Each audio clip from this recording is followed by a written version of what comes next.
থাকবো? চুপ থাকবো না? সবাই চুপ থাকবো? কেউ কোনো কথা বলবো? একদম চুপ।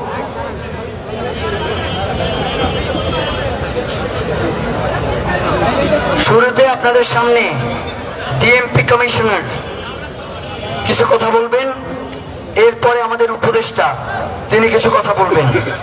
আমরা কেউ কোনো প্রতিবাদও করব না, কিচ্ছু করব না, আমরা শুধু চুপচাপ বসে শুনবো, ঠিক কিনা? তারা চলে যাওয়ার পরে আমরা কি করব সেটা আমরা বলবো, সেটা আমরা সিদ্ধান্ত নিব। সেই সিদ্ধান্তকে আমরা অন্য কাউকে নিতে দিব? সবাই তাহলে চুপ, ওকে? ডিএমপি কমিশনারকে বক্তব্য রাখার জন্য অনুরোধ করছি।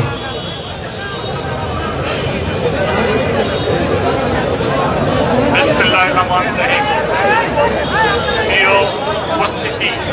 প্রিয় উপস্থিতি, আমার সালাম নিবেন। আপনারা অনেক কষ্ট করতেছেন, আমরা জানি আপনাদের এই কষ্টের লাঘব হোক, সেই জন্য আমরা সবাই কাজ করে যাচ্ছি। শরীফ ওসমান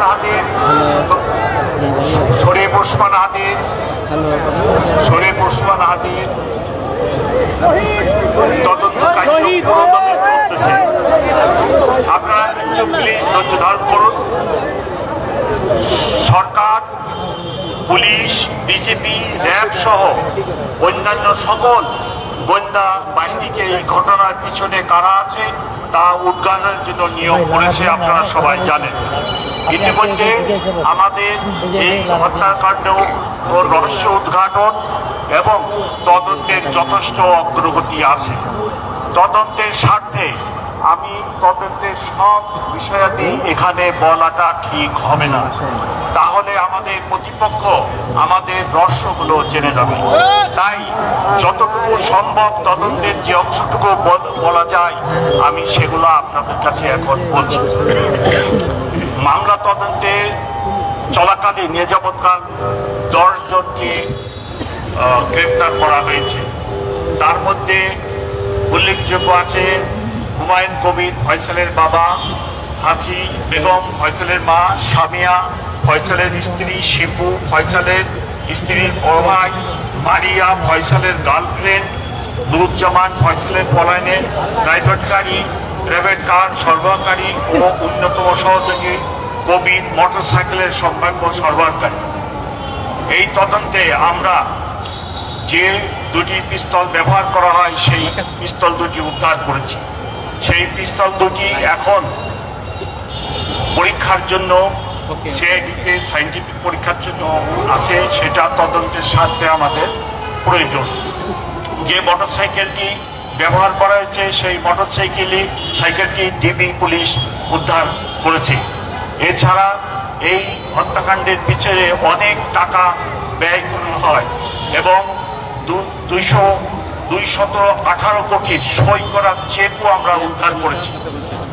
এটি একটি রহস্যজনক হত্যাকাণ্ড এবং এর পিছনে অনেকের জড়িত থাকার কথা।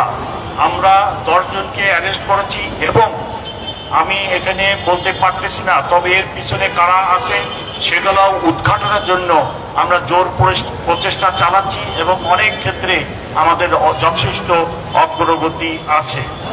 আমরা আশা করতেছি আগামী 10 দিনের মধ্যে, অর্থাৎ জানুয়ারি মাসের 7 তারিখের মধ্যে এই মামলার চার্জশিট দিব। এই মামলা সংক্রান্তে আমার কাছে অদ্যাবধি যে তথ্য আছে আপনাদেরকে দিলাম। যতটুকু তদন্তে প্রকাশ করা যায় ততটুকুই বললাম।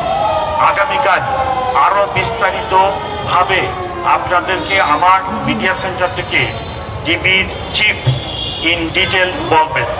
আপনারা নিশ্চয় আমার কথা বুঝতে পেরেছেন। সবাই ধৈর্য ধারণ করুন।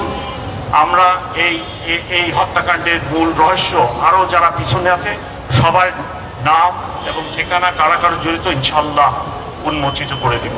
আমি এখন মাননীয় উপদেষ্টা পরিবেশ, উনি আমাদের সাথে আছে, আপনারা দেখছেন, ওনাকে রিকোয়েস্ট করব আপনাদের জন্য গুরুত্বপূর্ণ কিছু কথা বলার জন্য।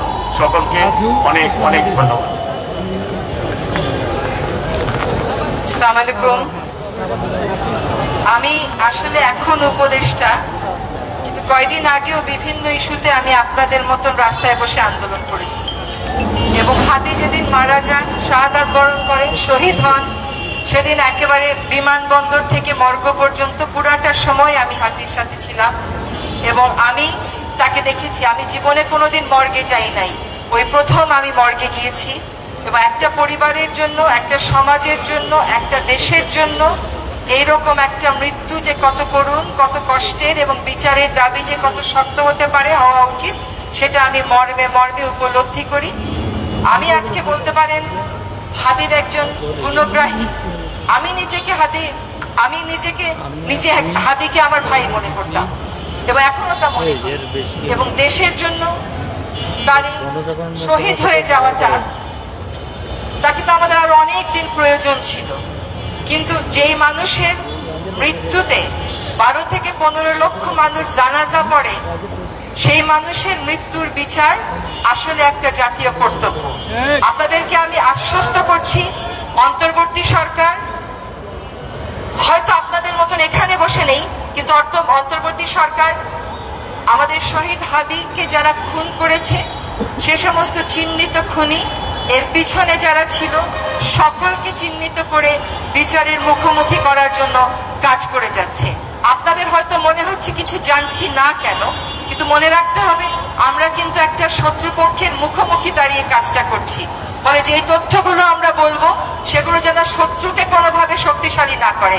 এটা কিন্তু আমাদের শহীদ হাদিও বলতেন যে আমরা যেন এমন কোনো কাজ না করি যেটা আমাদের প্রতিপক্ষকে শক্তিশালী করে ফেলে। এবার আমরা ভবিষ্যতে কি করতে যাচ্ছি এই সম্পর্কে আপনাদের একটু ধারণা নেই। একটা হচ্ছে, আপনারা শুনেছেন যে সকল রকমের পরীক্ষা নিরীক্ষা শেষ করে এই হত্যাকাণ্ডের চার্জশিট সুনির্দিষ্টভাবে দেয়া হবে ইনশাআল্লাহ 7 জানুয়ারি 2026-এর মধ্যে। এই চার্জশিট দেওয়ার পরে অন্তর্বর্তী সরকার থাকাকালীন সময়ে যেন দ্রুত বিচারটা করে যাওয়া যায়, সেটার নিশ্চয়তা আমি আপনাদেরকে দিচ্ছি। ইনশাআল্লাহ আমরা থাকতে থাকতেই এই হত্যাকাণ্ডের বিচার হবে। আমরা আরেকটা কথা একটু বলে রাখি আপনাদেরকে জানাবার জন্য, যে আপনারা আসিয়ার ঘটনাটা জানেন, সেই ঘটনায় কিন্তু 6 কার্যদিবসের মধ্যে বিচার কার্য সম্পন্ন করা গেছিল। কাজে চার্জশিটটা যাতে আমরা নির্ভুলভাবে দিতে পারি, নিখুঁতভাবে দিতে পারি, সকল পরীক্ষা নিরীক্ষা শেষ করে যাতে কোথাও কোনো ফাঁক ফোকর না থাকে, সেটা সম্পন্ন হয়ে যাওয়ার পর 7 জানুয়ারির পরে আমাদের সময়ে দ্রুততম সময়ের মধ্যে এই নৃশংস হত্যাকাণ্ডের বিচার আমরা অবশ্যই করে যাব ইনশাআল্লাহ। এবার আরেকটা কথা বলি, যে অনেক সময় অপরাধী যদি পালিয়েও থাকে, তারপরেও কিন্তু এটাকে আমরা ইংরেজিতে বলি ইন অ্যাবসেন্সিয়া বিচার। শেখ হাসিনার বিচার হয়েছে না, সে কি দেশে আছে? তারপরেও আমাদের সর্বান্তকরণ চেষ্টা আছে তার হাদিকে যারা শহীদ করেছেন, আমাদের কাছ থেকে কেড়ে নিয়েছেন, তাদেরকে যেন, তারা যদি বাংলাদেশ থেকে চলে গিয়ে থাকেন, তাদেরকে যেন আমরা অবশ্যই দেশে ফিরিয়ে আনতে পারি। আপনাদেরকে আজকে স্পষ্ট করে বলছি যে এই বার্তা কূটনৈতিক প্রচেষ্টার মাধ্যমে ভারত সরকারকে স্পষ্টভাবে জানিয়ে দেওয়া হয়েছে এবং ভারত সরকার প্রতিশ্রুতি দিয়েছেন যে তাকে যদি ভারতে খুঁজে পাওয়া যায়, অবশ্যই তারা বাংলাদেশকে সহায়তা করবেন এই বিষয়ে। এই মুহূর্তে কূটনৈতিক প্রচেষ্টার এই বিষয়ে আমি আর কথা বলছি না। আপনাদেরকে বুঝতে হবে যেটা তদন্তের কারণেই আমরা আসলে এই কথাগুলো বলতে পারছি না। আগামীকাল সকাল 11:15টায় ডিবি পুলিশ একটি সংবাদ সম্মেলন আয়োজন করেছে। সেই সংবাদ সম্মেলনে আরো বিস্তারিত বলা হবে। আমি কেন আরো বিস্তারিত বলছি না, কারণ কিছু কিছু জিনিস এখনো ভেরিফিকেশন বা সত্য যাচাইয়ের পর্যায়ে রয়েছে। আমরা একেবারে কোনো রকমের ভুলভ্রান্তি রাখতে চাই না। আগামীকাল সকাল 11:15টায় ডিবি পুলিশ যে সংবাদ সম্মেলন করবেন, সেই সংবাদ সম্মেলনে আপনারা আরো বিস্তারিত জানতে পারবেন। আমি আমার বক্তব্য এখানেই শেষ করছি। আপনাদের সকলের সাথে আমাদের আত্মার অবশ্যই মিল আছে, আমাদের চাওয়ার অবশ্যই মিল আছে। আমরা শহীদ হাদির পরিবারের সাথেও যোগাযোগ রাখছি। আমরা অবশ্যই এই বাংলাদেশের মাটিতে দ্রুততম সময়ের মধ্যে, অন্তর্বর্তী সরকার থাকাকালীন সময়ের মধ্যে আমাদের হাতিকে যারা মেরে ফেললো তাদের বিচার সম্পন্ন করে যাব। সবাইকে ধন্যবাদ। সবাই চুপ, একদম চুপ। তারা যাবে, এরপরে আমরা কথা বলবো, ঠিক কিনা? আপাতত সবাই চুপ, তাদেরকে আমরা যাওয়ার জায়গা করে দিই। কেউ এদিকে আসবো না, সবাই বসে থাকবেন। তারা যাওয়ার পরে আমরা কথা বলবো, তার আগে কেউ কোনোভাবেই কথা বলবেন না, জায়গা থেকে নড়বেন না, ঠিক আছে ভাই? সবাই চুপ।